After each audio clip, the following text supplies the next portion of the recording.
Hello, War of the Visions fans. I'm Jackie Fox, and today we're going to be doing Future Visions, your guide to the next month of content and units from JP. This is going to give you an advanced look at what's coming so you know what to save for, and hopefully this gives you enough time to finalize your saving for one of these characters if you're playing one of these elements. And we're going to be getting new characters for Wind, Dark, Earth, Fire, and Light. First, I'm going to talk about Veritas of the Flames, though, because he's getting an upgrade first. He's also the next Veritas unit that I'm going to be doing a showcase on after we get Veritas of the Earth out. It's going to take me maybe another week or so to 120 him, and at that point I think I'll do a video for him. And I have a lot of thoughts, although I gotta say he's my least favorite of the 8 Veritas. Second least favorite is Veritas of the Heavens, and it's really kind of for the same reason largely. Veritas of the Heavens comes in 7th for me because he at least has a good storyline as a father within FFBE. I don't think Ignacio really ever gets good character development. But for both of them, one of my bigger issues is their kit. They're just not exciting characters. Sure, they're good brawlers, both of them. I think they're going to perform well when I say that maybe they're bad characters in certain ways or I don't like their design. It doesn't mean that they're not going to perform well. But in Veritas of the Flames case, it's really just going to be a lot of ways of boosting his physical damage and lowering his physical damage generally. Generally being good, it means he's going to be good into a number of matchups, but generally also being kind of boring because he's going to work fairly consistently, he's going to do what he do, and when it really comes down to it, all of the things in his kit are either raising or lowering damage. There's nothing largely strategic here, which is, I mean, there is actually a surprising amount of strategy in how you set up a Veritas of the Flames team. But in terms of how it plays, and how Veritas of the Flames plays within it, it's dead simple. And this kind of reflects his character. You could say that his kit is very well refined, and there are some people who are really going to enjoy how simple it is. But I think that, consider a unit like Helena the Black Rose, right? She's outdated at this point. She's been power crept, and her damage isn't what it used to be. Her ability to take damage isn't what it used to be. And yet, she's still a powerful and impactful unit, in part because she has sleep on an AoE. Now, there is a paralyzed AoE here who could do very similar things, but there's just kind of a lack of effective curveballs in this guy's kit. He's too dead straightforward and simple, and if his damage isn't overwhelming now, then it certainly won't be in the future. And if that and his damage mitigation are really the only great things going for him, then he's going to be power crept kind of easily. So let's look at a couple of the things that are going to make him interesting, because there's a couple of kind of like key strategies here. And the first thing that I want to point out, there's 15 slash resistance here. If we look into his stats, with Dream, you're going to see that 15% reflected here, so it's going to go up from 20% with just normal 140 Dream Awakening, at 120 it's going to be 20%, it's going to go up to 35% with Dream Awakening. Then, one of his main,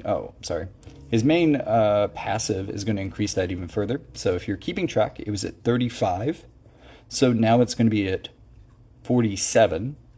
If you include an effective Trust Rune passive here, you can get that up to 54. And this is going to apply itself not only to you, but to an ally. So it's good to have allies that have high slash resistance as well. That's one of the build constraints for this guy. He's going to give another 25 slash resistance. That's going to get him, personally, up to 79 slash resistance. Maybe even higher with some other conditions. Having a good TMR that could add another 20 would get him up to 99 slash resistance. I'm sorry, not a good TMR, a good vision card. Giving a party boost of 20% slash resistance would get him up to 79% or 99% after buffs. That's really powerful when you also consider that one of his better moves is going to have the ability in a large area of effect to decrease/attack resistance penetration by 40. For some characters, 40 is all they get. For some characters, 40 is what they start with, and then they add to that and get it up to 80 or maybe even 100%. So this is going to turn off /attack resistance penetration for some characters. It's going to effectively have it for a lot of other characters, and especially if this guy has his 99% slash resistance and you have other members of your team that also have high slash resistance, this could effectively wall slash teams really well, and it is a really strong answer to slash. And this is in addition to all of those blanket physical resistances. Now, two things that he doesn't have in his kit are defense breaks. Not that he necessarily needs them. They're not as important because he can, for a variety of ways, get up to 100 or more defense penetration. Especially because of Red Inferno, which does more than it says on screen, I just want to tell you. In fact, Red Inferno may be the next thing that we'll talk about. So Red Inferno does, in addition to all of that, it's not here either. Okay, so there's an additional buff here, which means that this just does an insane amount of things. I think it's here. I think this is where they've miscalculated this. Every third turn, so turn 3, turn 6, etc., he's going to do 20% extra physical damage. I think that's the same additional modifier that happens here. So Red Inferno on turn 3 or turn 6 is going to not only have incredible defense penetration, but it's also going to be doing a plus 40% damage modifier. In addition to everything else that it has going for it, in addition to all the other physical damage up in this guy's kit, it's going to have another 40, I think, because I don't really have a hard number on how much is applied here because, it's not on WOTV Calc. So this is going to be kind of the second sort of build constraint for his team. I've already talked about getting his slash resistance up to 99%, but you could take other characters and get them close to that with this buff, and that's going to be a really great way to wall damage with this attack. And for what it's worth, I think it's less applicable than defense penetration reductions, but as far as I'm aware, 20 or 30 is kind of where those top out. So getting 40, very impactful against specific units, and slash is like half of the meta, so it's a pretty big niche to be targeting. The final thing that I want to point out in his kit as kind of a build constraint that you want to think about is the fact that he can give people 25 human killer. This is generic human killer, by the way. It's not linked to physical or magical damage, which means that anyone gets pretty much a blanket damage boost from this. This is another way of giving a blanket damage up that this guy has. So what this is really going to maximize, because it's going to work well for every character, but the people that need this the most are people with follow-up attacks. And this extra damage could push follow-up attacking characters to the point where, take Shurika for example.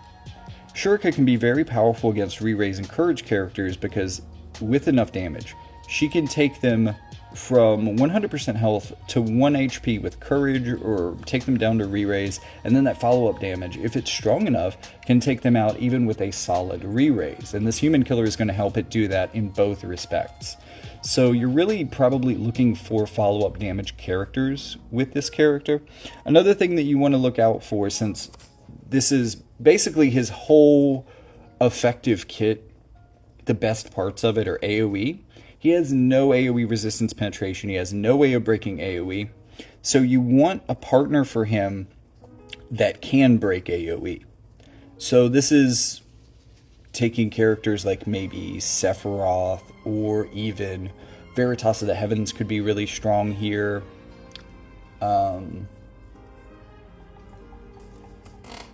But really, you just want somebody to be able to wipe out various types of AoE resistance to help keep his damage consistent, or it is potentially possible that he could be walled by someone with really good AoE resistance.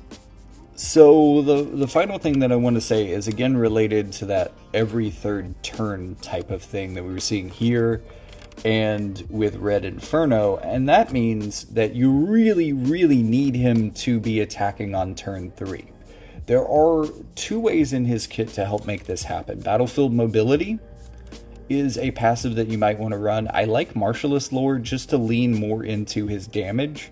And Heart of a Blacksmith maybe is okay to make sure that he has the AP to act on turn 3 and act really heavily. I don't think that's going to be too big of a problem, but it could be.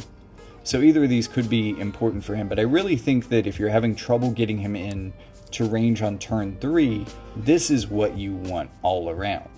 You may not need this, but it could be incredibly helpful in that case. There is also another option here. There are things that I like about both of his sub-jobs, but this one maybe is my favorite. It does the most cool things. Giving him Protect is just another way of walling him off from physical damage. He doesn't have any ways of increasing his attack, and this is a huge attack steroid, another way of generically increasing his damage. So this does basically the exact same things that most of his kit do, but in a different way that stacks in and layers in. So really cool. But in terms of getting him in the right place at the right time, if you need it, Dragon's Standard could also be a way to use one of his buff turns to get him placed right to do big damage on turn 3 or maybe even turn 6. And then I think maybe I have skipped the most important part for this particular review, which is the new part.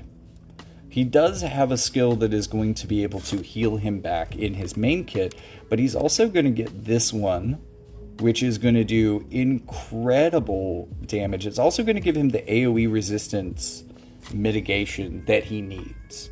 So I did say that he needs AoE resistance breaking, and he may still need it, but he's not going to need it nearly as much once he has his limit burst. This really kind of finishes out his kit in a way, and I think it's going to be really helpful for him, and giving him another way to do big damage and absorb some damage back, I think it's going to be really powerful for him. So that's Veritas of the Flames. He is a deceptively complicated character to do a build for. However, he's not complicated at all in battle, and as a pretty well-rounded and good kit, I would say. Here is Lilith. She's going to be a new 70 cost character, so if you want an inexpensive character, one that's going to be easier to pull, she can definitely do it. That being said, though, I think she kind of underperforms. Like, I don't even think she's quite up to the level of a lot of 70 cost units that we've seen recently. She is going to be good into magic. As you can see, there's a number of ways that she does well into magic. More magical resistance here, potentially. Looks like she can build for slash resistance. Maybe she would be good with... No, only 20 with Dream, so only 32. That's maybe not as high as it could be. So maybe not with Veritas of the Heavens. Full Dispel. Only against counter and... only against slash and magic, but that's... They're both pretty big niches. Full Dispel and damage. Pretty cool. CT Restore, Defense Spirit. Oh, absorbs damage done. So this is going to be really important for her. Really good to see this here. She can also increase slash resistance 25%. Once again, you know, this could put her in a similar place to Veritas of the Flames, but I don't think that they both need to be using this buff, and it's kind of an important buff for both of them, so that's a little awkward, but I guess maybe their synergy isn't that terrible. Although, you know, she's going to be leaning into going up against magic. He's going to be leaning into going up against physical. They're not going to be as good, you know, in the same fight, really. Auto Revive, that's good. Defense Penetration, decrease buff, debuff weakening, decrease AP consumption. Reduces people's slash attack.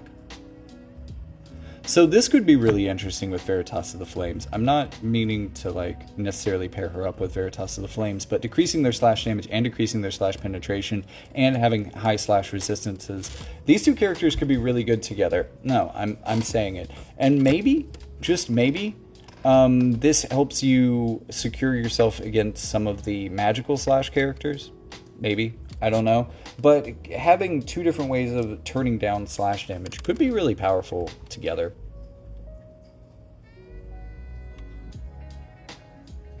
Dispel Auto Revive. Another way to decrease slash attack for targets. So yeah, if you could just decrease slash attack resistance, penetration, and decrease slash attack, those could work very powerfully well together. Like, she could be really good at turning down the damage for Veritas of the Heavens. This is pretty good. This isn't the most amazing part, and this by itself wouldn't be too amazing. It really reminds me of a lot of her knight stuff from her original kit. The decreasing power is pretty good, though. Not a bad move. Light resistance, confusion. Got some courage here, so she could do courage and re-raise with the right build. Not a ton else in there. Maybe a little bit of AP denial, but not a ton else that I'm really excited about. Paladin is pretty old. Interestingly enough, no courage for Paladin, or she would have courage in both sub-jobs. Courage is one of the most interesting and helpful things from Paladin. She does get Taunting Blade, which is pretty strong. Maybe that's a good reason to run this. And maybe it would also sure her up pretty well against physical damage too. So that could be okay. And then her LB is going to help her with defense. I didn't really see any ways of dealing with defense penetration.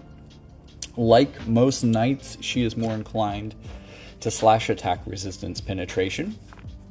So it's good to see, much like it was with Veritas of the Flames, where he doesn't really do a lot with AoE. She doesn't do a lot with defense, so it's good that she gets it in on this.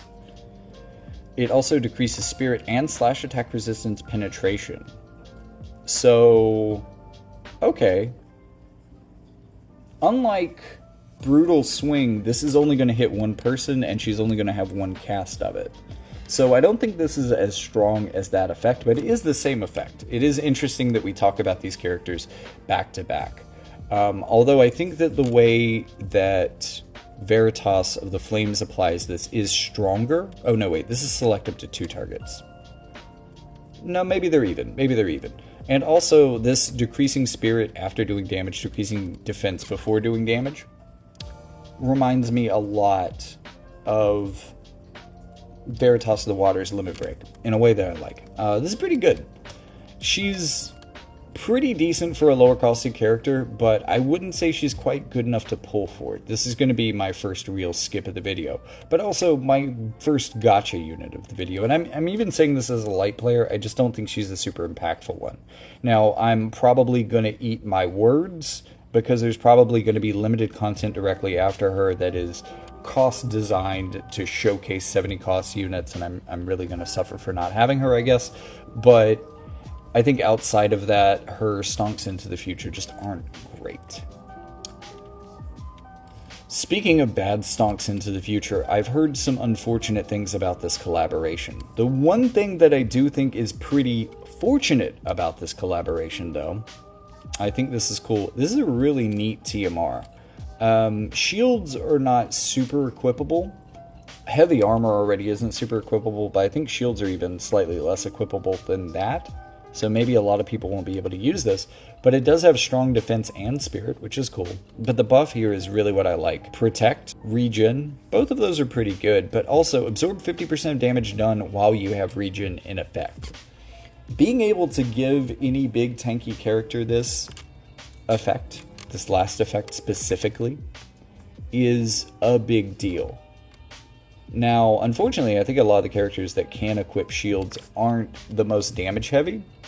But let's say we put this on Veritas of the Heavens instead of Terra Shield, right? Because I've been using a Sky Ripper Guardian Crystal Terra Shield build for him. What if we do this instead? He has other ways of getting courage, so we could keep that in the kit, but now he would be able to absorb HP. And being such a penetrative and damage-heavy unit, I think this would be really powerful on him. And there are other shield equipable characters that could get a lot out of this buff. I think this is probably the best thing about this character, and luckily he's the free character, so he shouldn't be too hard to build to 99 with minimal investment, and I think that this TMR is worth going for, but building this character in general, I don't know. I heard he takes damage okay, but he just does not dish it out very well. So this would be a relatively good offensive buff. A little bit of defense here, although probably my least favorite type of defense. The range is a little bit closer to self than usual. I think it's usually like 4 to 7, so that's maybe a little bit better. Seeing some AoE resistance here is interesting. Not mad at that. Critical damage resistance, defense, and initial hate. That's pretty cool. This one isn't bad either. He's probably not going to be evading. Although I'm not sure I'd give him the additional slash attack resistance penetration. Again, not really a damage unit, so he's not going to get a lot out of that. It is cool for him to be able to increase defense on his basic attack. This was really cool for like Alphonse Elric, but he also increased defense and I think had a little bit more range. So maybe not the best. Physical damage, HP barrier, 7,500 HP. This is pretty powerful. More physical magical damage resistance, distance resistance. He can dispel, protect, decrease defense penetration, and decrease spirit penetration by 30. So this is what I was talking. This is I think True Paladin Strike from Sylvie does this, but also increases his defense and spirit. So this is more the attack that I wanted. In fact, with this attack in his kit, I think you turn his basic attack off. Like, this is just better. Because this is going to give him the defense to take damage better, and it's also going to help keep people from violating that. So it's a good all-in-one thing here. Big damage absorber, 2-target skill. Again, while this is kind of Mont-like and has a good heal on it, also gets upgraded to Dispel Courage. He's just not going to have the damage to follow that through. It is going to be good to Dispel Courage. I'm not mad at that. But I think his damage really is going to let the skill down compared to what, we're seeing on paper. And you know what? I think I should have talked about stats. I think they're going to be important for this. So as a tank, his HP is not that high.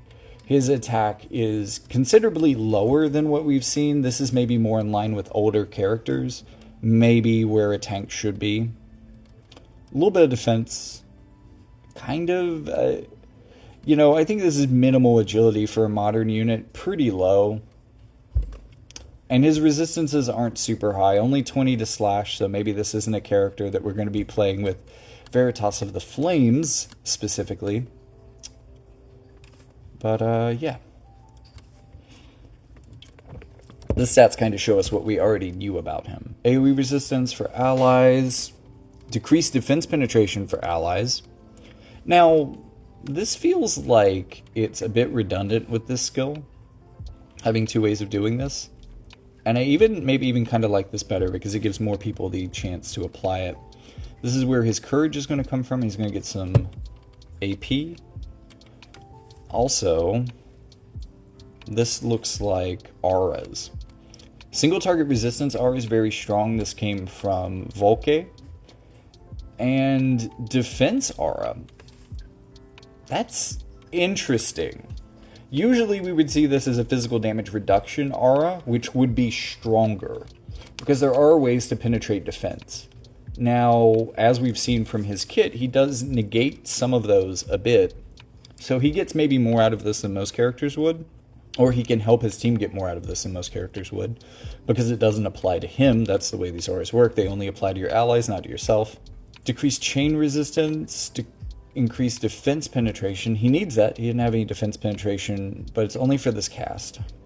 And then increase elemental chain resistance for himself. I guess I could help him with damage. Light skill in here that can decrease slash resistance. That's okay. Increase defense, light, and dark damage. That's kind of niche, but I mean, this is okay for what he does. This is also a pretty cool skill, but Knight is really old and just not a good one. He does have Drain Rush though. That's pretty cool because it's a chaining skill that can absorb damage, especially in PvE content. This can be really, really powerful skill to have for a chaining party. I don't think he's going to be the damage unit you want using it though necessarily. And increase attack, big damage, and hits everyone around him. Chance to stun, pretty high chance of stun too. And there's no friendly fire, which is good. So that's going to make it easier for him to cast this. If there had been friendly fire, it might be almost unusable. So he's okay for a free character. I wouldn't invest super hard in this guy. Even as a wind player, if you don't have Dario, maybe that's a consideration, because he would be a free avenue to a modern wind tank. Already having Dario, I don't see why I necessarily need this character. I do like his auras, I do like various things about him, but I've got it on good authority that he's going to underperform, and unfortunately that is also true of the next character from this collaboration, who's going to come out on the same week. This is an interesting skill because it can hit multiple people, so if you have a whole team that needs this effect, that's okay. But I don't really like this TMR a whole lot. It is thankfully an accessory though. That could be worse. Okay, nothing too much to write home about. Dark magic dealer. Magic damage dealer. Better into magic resistance. Resistance to Berserk is pretty cool for a mage. I would really mess her up. Her magic isn't very high, though. Her HP is on the... I mean, it's okay for a mage. I'll say that. But this really isn't. This is a lot closer to where Durian is, and I think that's a little bit of an issue. It was more acceptable for him because he was a tank. What was less acceptable for him was having a kind of a low HP pool for a tank. 68 agility, again though, that's the lowest that new units are coming out with. So she's going to be relatively fast, but pretty slow compared to newer units. I mean, kinda. It's only a few points of difference, but that can make a huge difference down the road.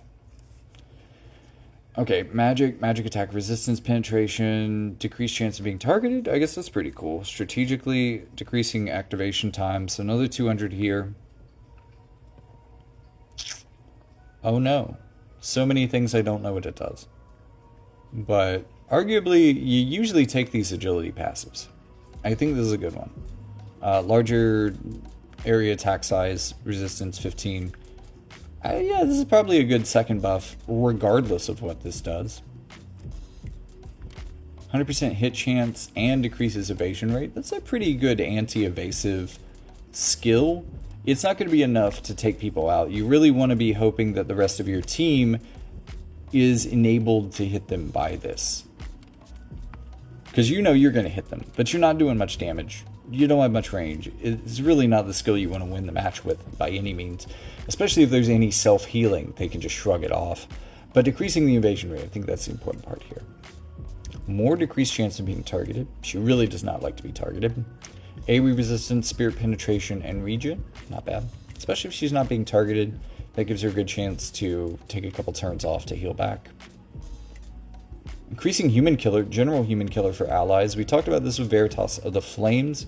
This is going to be helpful for basically everybody. It's a damage steroid against almost every unit in the game. And it will work for magic. It's mainly, I think it's going to do its best with follow-up attacks. It doesn't say how much damage done. I'm going to assume that this is 50% because that's kind of standard. But that's pretty strong. Another unit that can absorb damage. Now again, her attack stat isn't really any higher than Durian's, so that's unfortunate. And, you know, she's probably meant to be more of a DPS. She does have better penetration, so she should do more damage than him, but I'm not sure how much. Removes larger area attack resistance, big diamond AoE, non-elemental damage, so it's going to help her get around dark resistance where that becomes important. She can remove courage, just like Durian. She can also remove counter chance for 3 turns. Big AoE here. Big damage. And it's going to reduce physical damage for 3 turns for herself by 25%. That's pretty impactful in a physical matchup. Dispel Haste and Shell. Reduce magical damage. It should be a decrease, but... so she's going to get rid of, or at least reduce people's ability to mitigate magic damage, which is going to be good. There's a lot of characters that have been getting some amount of this recently. And then Chance to Poison. Single target skill, though. She can silence people, and if they're silenced, they get lowered magic resistance. So that's interesting, and this is a 3-hit skill with a pretty good range, pretty good damage, but... Also, while there is casting time, it can home in on a unit, which isn't bad. Let's see. Grimoire Keeper, we've got the AP defense and defense debuff resistance skills. Alright buff. This is also a buff that I really like. The physical shields are really powerful. They're getting more powerful into a follow-up hit meta, because if the original hit doesn't do damage because of your HP barrier, just doesn't hit you for damage at all, then the follow-up won't hit you either. It won't even try. So that can be pretty helpful in a number of matchups in a way that other types of resistances just don't have that added benefit. Let's see. So this is going to be a good one for boosting. That's a big magic damage boost. Only for 1 turn, but slash attack resistance penetration for a little while. That's not going to be super impactful for the rest of her kit. That's only going to mean anything for this, which her damage in this, what you're going to be boosting is Light Killer. So you really only want to use this buff if you're fighting light units. I mean, the skill. Well, she has other way of absorbing HP, so she doesn't even need that.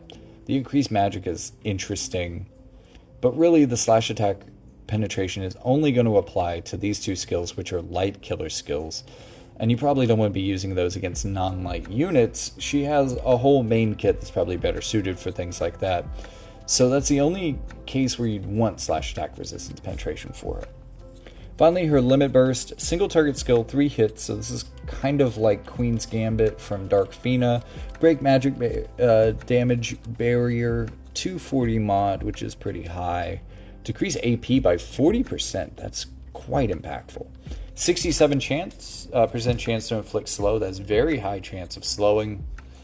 AoE slow is what I like, though. Having a single target slow, I'm not sure that that's the biggest deal. Also, AoE AP denial is also a thing that I would prefer more. That being said, in this being a single target skill, it does more decrease AP and has a better chance of inflicting slow than most other things that do these same things. So she's trading being able to hit multiple people for making sure that she really debilitates the thing that she hits.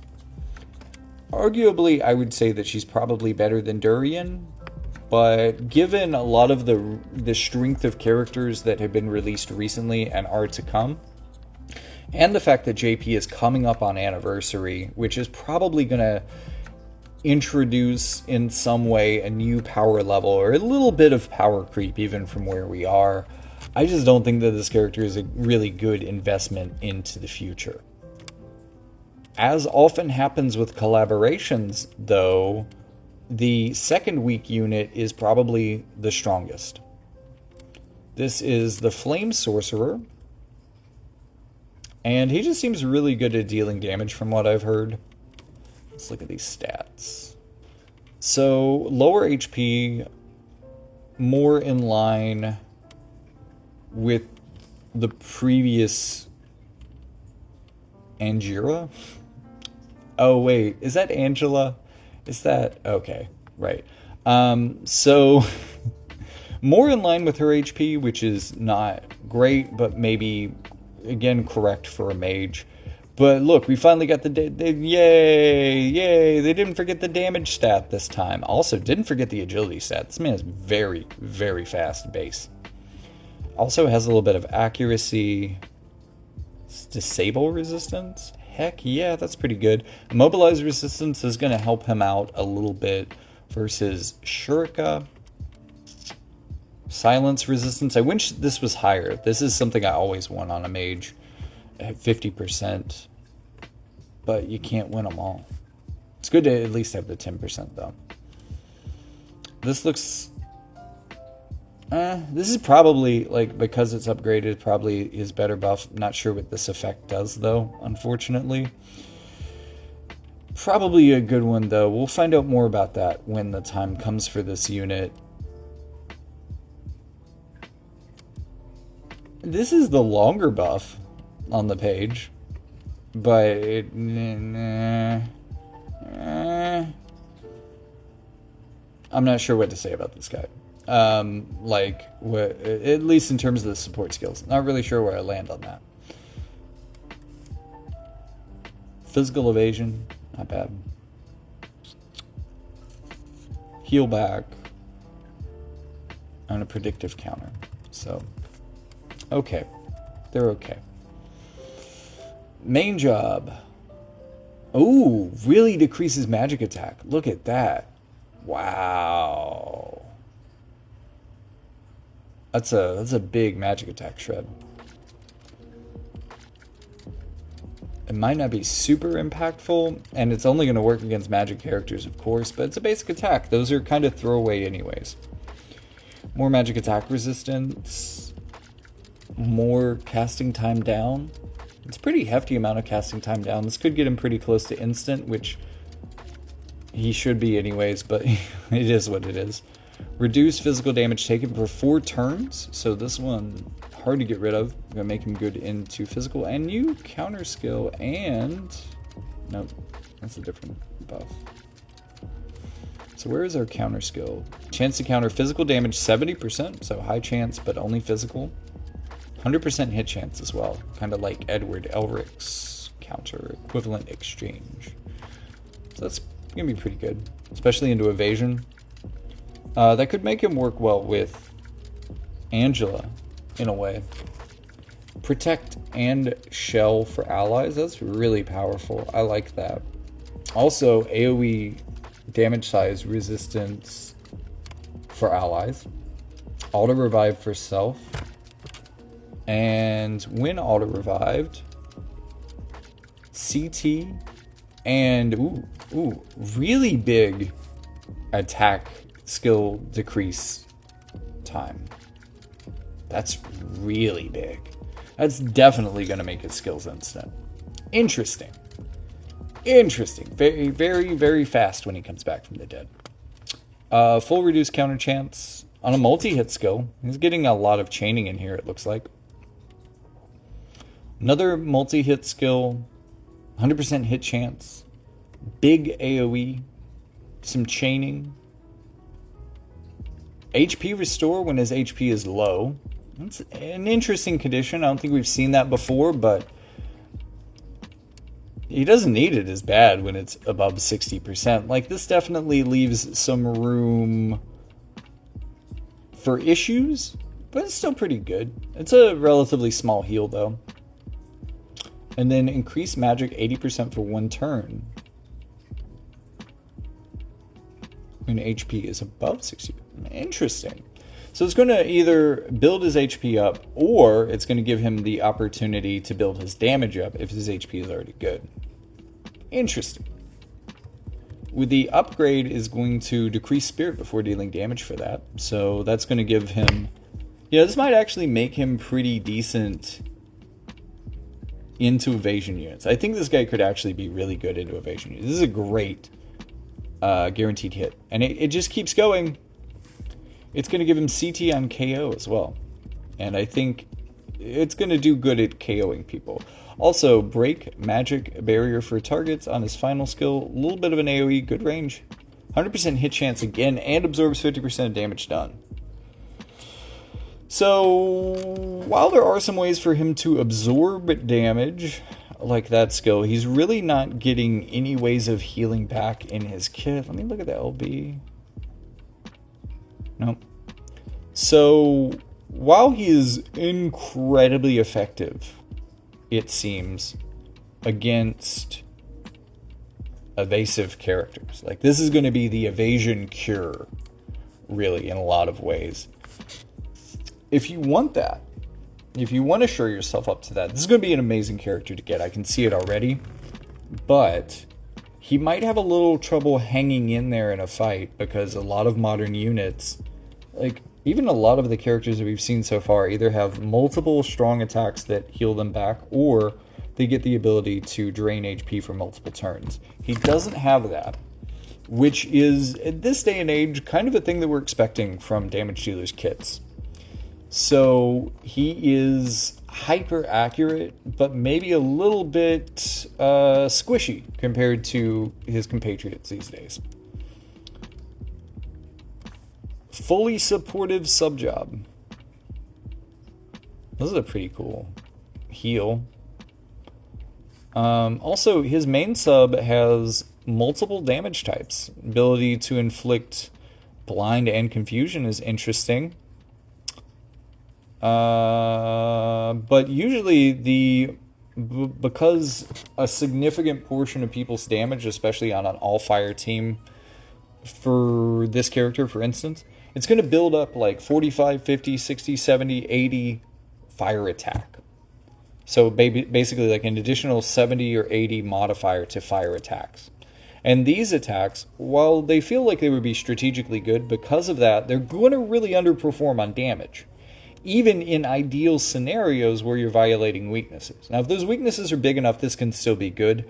But I wouldn't count on making... Like, multi-elemental characters just don't work nearly as well in War of the Visions as they do in other places. So I don't think that this job is very interesting. If you're keeping him back, this could be really cool. He could kind of be your healer support. And then operative... I think you probably want to ignore this for the most part. There aren't a lot of things that I really love about it. There is another way to absorb damage, but the range is weird. I run this on a lot of characters. It seems really cool and really clutch when it works, but they very rarely use it. But I think the main reason that you might run this sub-job is just for this buff. And only if you're trying to go a more evasion route with this character. Being an evasive character with pinpoint accuracy could be pretty cool. But I don't think that he's necessarily got a great start into evasion. It's really just the operative job here that could give him a buff that could do it. And he could also get a bit of evasion rate from one of the support skills from that as well. But this doesn't strike me as an evasion unit. So finally getting to the LB for this guy. 20% magic damage increase before dealing damage. 215 mod, which feels a little bit low, but this is going to help that out for sure. 100% hit chance and increases the modifier by 75 if 3 or more enemies are in AoE. So this is going to try to wipe teams. Another source of 100% hit chance and another source on a big AoE, diamond AoE skill. So this guy is going to be really good into fully evasive teams. The kind of team that is banking on you just not having enough anti-evasive gas to power through, this guy came with an extra tank. So he is kind of niche. I have tried to emphasize how strong of a curveball, especially lately, evasion can be in games. There are definitely some matches that I lose purely because I can't hit the opponent or can't hit the opponent consistently. This guy's going to solve that. So it's quite a problem to solve, and he looks very, very powerful in solving it. And he doesn't even, if you pair him up into the right team, a lot of evasion teams are not bulky because they're not expecting you to be able to hit them consistently. They're counting on taking less hits. So if he hits them and hits them hard, he has a real good chance of wiping probably most evasion units that exist in this game in maybe 1 to 2 hits, and I think that's really remarkable. And while he may have some other issues in his kit relative to newer units, I think that he's definitely the best of the 3.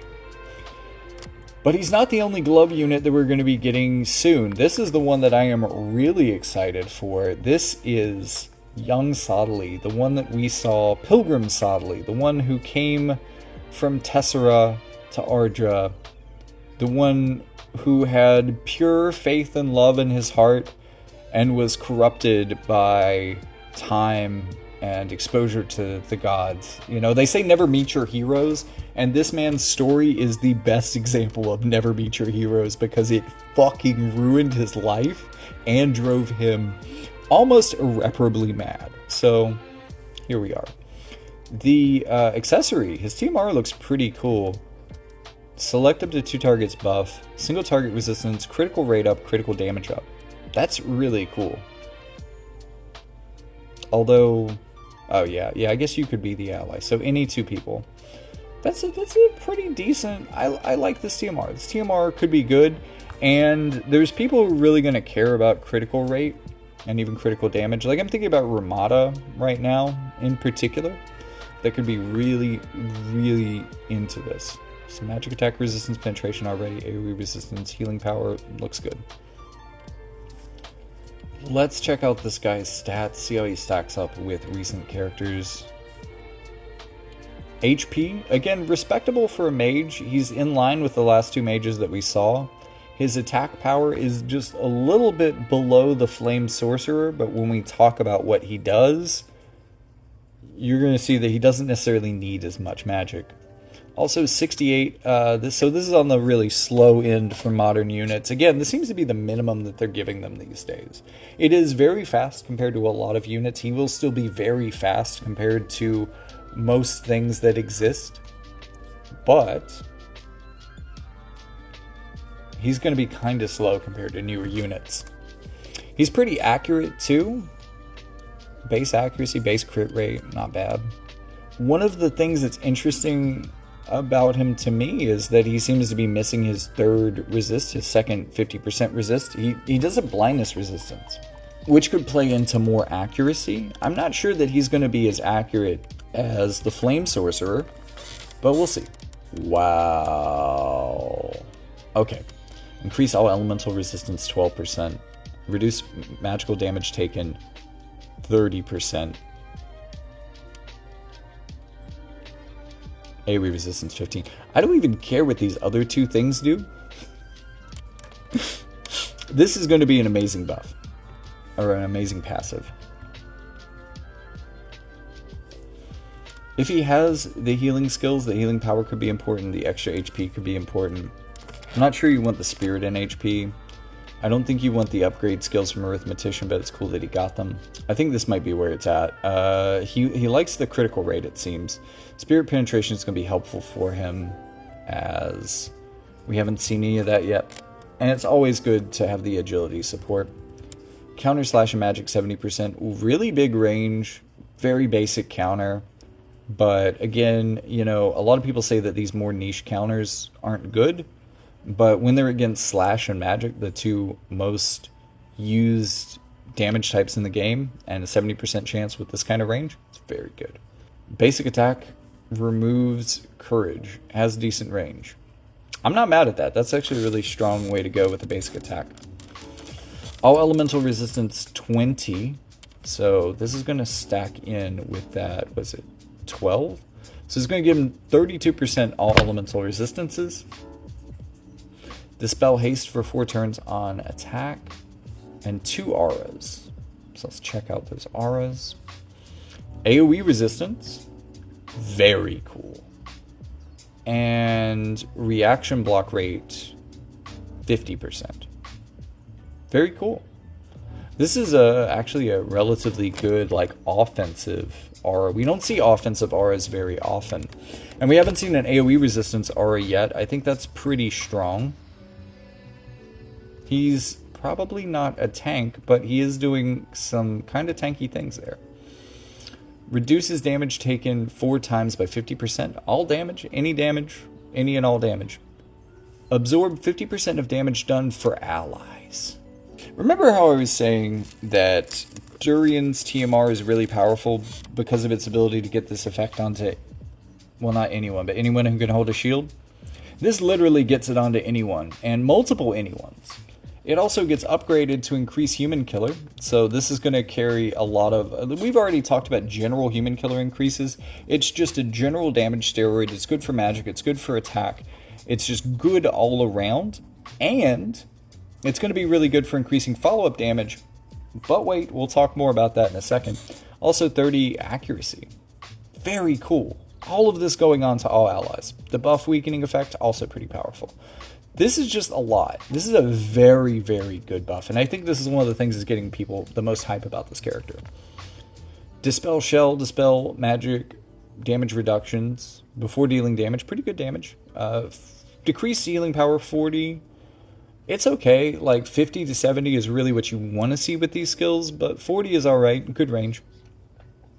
Reduce magic AoE resistance. Once again, pretty good damage. This is an AoE skill. It's a little bit closer range in a way, but big AoE. Automatically casts another skill for self. Another attack skill. So this is going to be his follow-up skill. Or follow-up damage skill.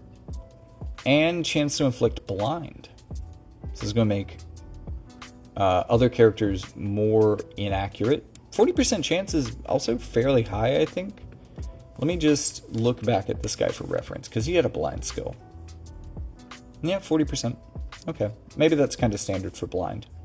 So he could really support evasive teams, and that's going to be really strong for Earth. Earth really has a strong synergy with evasion. And with its upgrade, this one can also Dispel Shell. I'm not sure he really needs 2 forms of Dispel Shell in his kit, but okay. Whatever. Dispel Auto Revive for this final skill. Kind of an awkward AoE though. Very awkward AoE. So if you're keeping track, he can Dispel Auto Revive and Courage with separate skills in his kit. Good to see that. 240 mod means this is going to hit very hard. Full Dispel. Decreases Reflect rate by 50%. It does that after dealing damage though, and the skill itself is reflectable. Color me confused.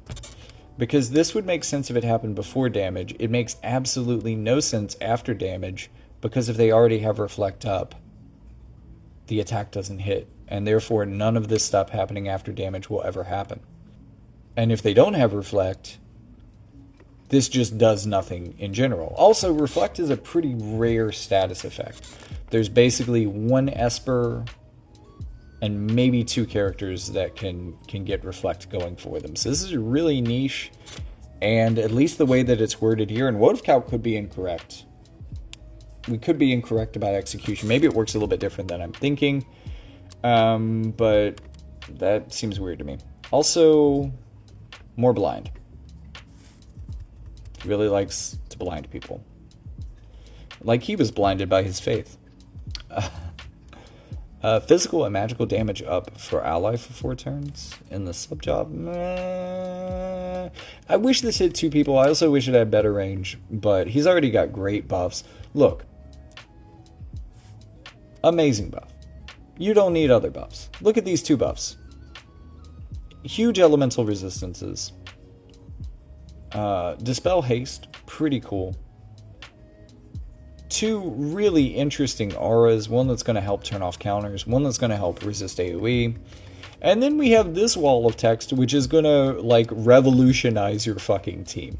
Also, it's interesting, there aren't a lot of Earth characters that have this effect. Where is it? That have this effect naturally. I can't think of any. Except maybe Halloween Lucio, who incidentally would be a really good combo with this, because he's going to love people getting blinded. But yeah, so I think that this has a lot of ability to have huge effects in Earth composition. It's also worth noting that this and the the Sadali and the Flame Sorcerer are both glove units. So a glove-based team, which is really powerful right now, really whaley, because you have to... I mean, these characters come out on the same week. You have to pull 2 banner characters, 2 banner 100 cost characters to pull this off. But the big weakness that I pointed out in the Flame Sorcerer's kit is that he is one of the only modern units that doesn't have the ability to restore his HP through attacking, on a regular basis, and this would give him that.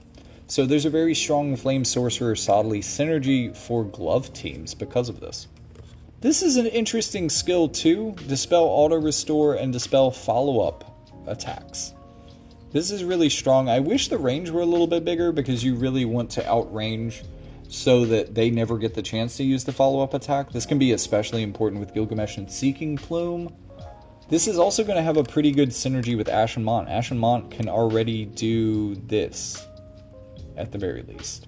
This would be kind of an oppressive anti-follow-up damage team for Earth. And since he has such incredibly high elemental resistance, let me just run this idea by you, right? He has a -10 weakness to wind, naturally. So let's equip him an Esper. Now there's a number of Espers that might be able to do this, but the Esper that comes to mind for me that has the most elemental resistance to wind is Tetrasulfid. So Tetrasulfid is going to have, I think it's 25% resistance to wind. So that's going to bring him up to a +15. And then he's going to get another 20 here, so that's 35. And then from passive, he's going to get up to 47. He's going to be, as an Earth unit, 47% resistant to wind damage. Really, the way that Shurika is maybe going to threaten him the most is with that follow-up hit, which is non-elemental, and is going to get around all of this elemental resistance that's been baked into his kit. This is really going to help you deal with that. So, while I'm not a big fan of this, and I usually don't recommend main subs, this skill just does what the meta needs right now, and kind of does what he needs to weather a matchup into his counter element. So I think that's really strong. Arithmetician is a good job and a bad job. It's very old. It is very instantaneous, which is cool. I'm noticing, did not get any heals. He is not a... Oh, wait, he did get one. Single target heal. He did not get any good heals. He does have a chance to disable. I think this could be a powerful skill that's maybe underestimated for situations where he can't hit a character. We haven't seen nearly as much. We haven't seen any guaranteed hit. And while he does have some accuracy and can be kind of built for accuracy, he's not going to be the most accurate unit ever.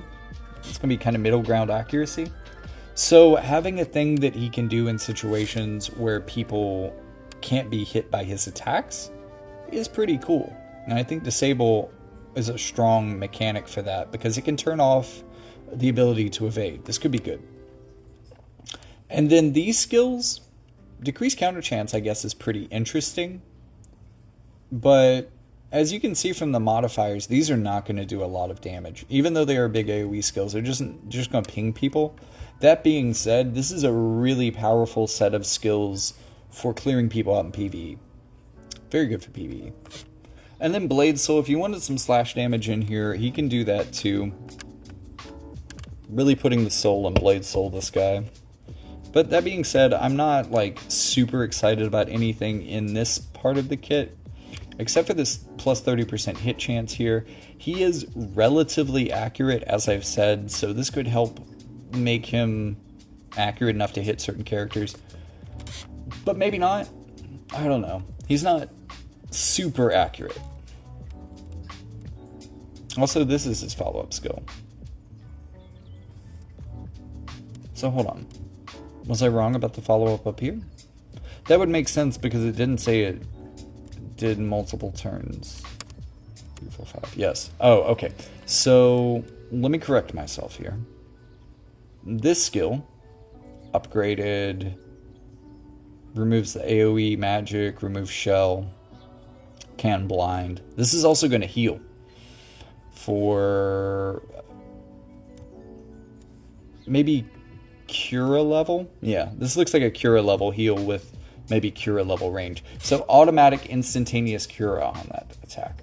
This is where the follow-up comes from. So much like Mont, he has to get his LB off to get his follow-up skill. Reduce physical damage taken 20% until he's hit twice. Reduce magic damage taken 20% until he's hit twice. So there's not, like, he's not even, I don't think, as evasive as the Flame Sorcerer. The Flame Sorcerer, as I pointed out, wasn't super evasive himself. I would say Sadali is less so. If it weren't for his proclivity to blind people. These type of effects are way more impactful on evasion characters who just aren't going to take damage. Then again, the only thing that this actually does is reduce damage, so it's just going to reduce damage for 2 hits. I'm not even necessarily sure why it was presented like this. It should just say for 2 hits, you know? I don't know. I don't know. Anyways, this looks like a pretty strong character. He's got very strong supportive skills. He has really good opportunities to support evasive units. He has really good synergy with Ashen Mont, who has potential to be an evasive unit himself and works really well with other evasive units. So I think he has a really strong place on Earth teams. I think he also has a really strong place on Glove teams. I also think he could just kind of rainbow it out. Really, that buff, let's go back to this magical buff again. You know, reducing damage for himself, general damage, great. HP absorb for 4 turns, which is, for the record, longer than a lot of other characters have it, I think. Because I think, like, Joom is 3 turns. A lot of other characters are 3 turns. Debuff effect weakening is great. Human Killer is amazing and is definitely going to help him as a follow-up unit. This is another place where he has a great synergy with Ashen Mont or even Shurika. Again, people who can apply that follow-up damage are great. This could also be a really good team like Ashen Mont, Gilgamesh, and Sadali could also be very strong together. Just be careful playing Sadali with Gilgamesh, especially this Sadali with Gilgamesh, because Gilgamesh has been known to drive him absolutely crazy, and that could hurt his performance. Obviously, I'm kidding. They're going to be very strong together because, you know, just think about it this way. With Seeking Plume up, and with this Human Killer buff up, and with the HP Restore up, just think about what will happen when Sadali attacks. He attacks. Potentially inflicts blind. If he doesn't matter. Okay, cool. He's already got his LB off, so he's going to do follow-up damage. That follow-up damage is going to do additional damage because of Human Killer, which is one of the few things that actually increases the power of follow-up skills, which is what makes it really important for follow-up units. Then, Seeking Plume is going to go off, which is going to heal Gilgamesh. But also, all of this is going to heal Gilgamesh and Sadali because they also have 50% damage absorb, which is going to stack onto the effect of Seeking Plume. So they're going to pour out insane damage, potentially in a big AoE pattern. Potentially hitting people with like 3 separate attacks. And healing huge amounts off of all of them. Now, I've heard people say that JP is in a Shurika meta and that this character won't be able to compete. I highly disagree. Sure, Shurika is in a good place to counter him, but I think he can also compete with her. I don't think it's going to be an easy matchup for her by any means. I think he really has potential to mess with her, and of all the characters that I've talked about in this particular video, this is the one that I am by far most excited for.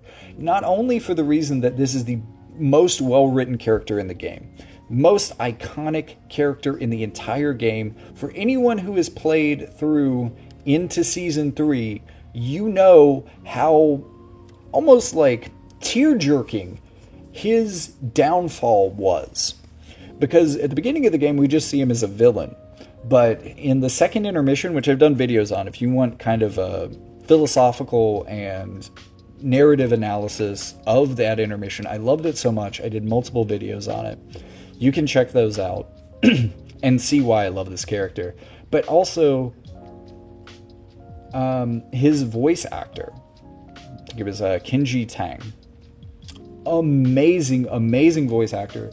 Did such a good emotive job for this character, and he really brought his fall from grace to life. I love it. Again, never meet your heroes or you will experience a godlike fall from grace. And Sadali really shows us that. So thank you so much for tuning in. Remember that the free-to-play option for YouTube is to like and subscribe. Also, ring that bell because I tend to be a foul-mouthed fox, and that also tends to make YouTube suppress my content in the algorithm because they look through the transcript and they say, you know, this fox says fuck too much. So if you ring that bell, you're definitely going to get access to all of my content. YouTube will actually tell you about them, foul-mouthed or not. So if you're here for that, be here for that. Ring the bell. And while you're on the way down to the comment section to tell me what you think of the video or talk about your favorite characters or whatever you want to do down there, all of it helps out the channel and I really appreciate it. Click the link in the description. That's going to lead you to all of the other parts of the Jockey Fox Media universe, including another YouTube channel, a Spotify, books that I have for sale. My hardcover, If It Even Happens While We Sleep, is still on sale for only $15, which is almost at cost. I'm barely making any money off of this one, so buy a lot of copies so that I can maybe make a couple bucks. Or if you just want to send me a couple bucks directly, that's an even better way to support the channel. You can do that on Ko-Fi or Patreon, or maybe it's Coffee. I don't know, but both of those would allow you to make one-time or recurring donations to the channel. I'd really appreciate it, as this does take a lot of time in my day, and nobody's really paying me for it. So if you could be that person, I would greatly appreciate it. You could be my whale. Thank you. But with all that being said, thank you so much for tuning in, and I'll see you in the next one.